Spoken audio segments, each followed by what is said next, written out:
এটা এখানকার মধ্যে অন্যতম একটা বড় পুজো, সন্তান সংঘ। সো বুঝতেই পারছেন মগরার যে সরস্বতী পুজো সেটার একটা আলাদা ট্র্যাডিশন রয়েছে।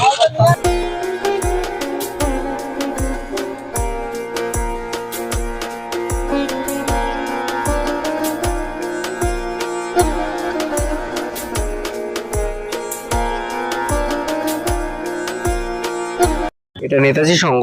নেতাজি সংঘর পুজোটা বেশ করেছে ভালো, প্যান্ডেলটা ওভারঅল, বাট এখনো প্রতিমা আসেনি।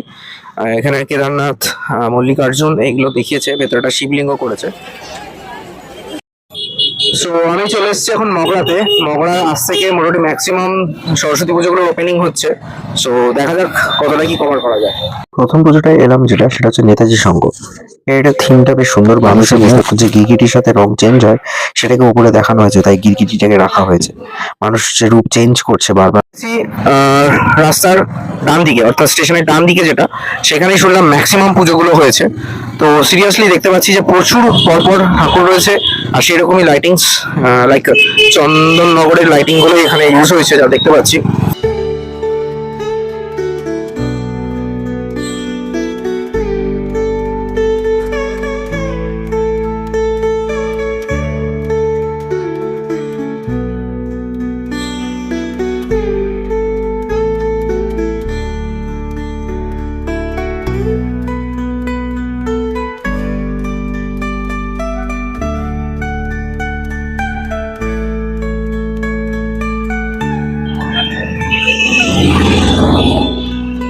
এদের প্যান্ডেলটা সত্যি ভালো করেছে। এখানকার মধ্যে যতগুলো প্যান্ডেল দেখলাম তার মধ্যে স্টেশন চত্বরের যে অগ্রগামী ছিল, তারপরে এদের প্যান্ডেলটা বেস্ট প্যান্ডেল।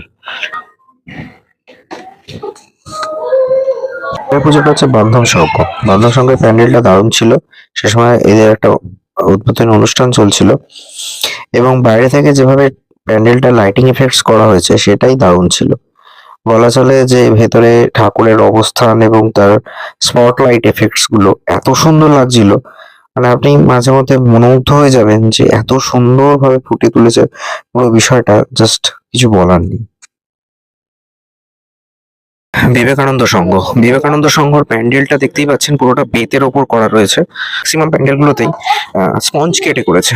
এই ভেতরটা দেখছেন মাছের আঁশের মতো করেছে, আর পুরোটাই কাঠ গুঁড়ো আছে। মানে বেসিক্যালি প্রথমে হচ্ছে স্পঞ্জ, তার মাঝখানে যে কাঠ কেটে করেছে, প্লাই কেটে কেটে করেছে, আর তার সাথে কাঠ গুঁড়ো বসানো রয়েছে।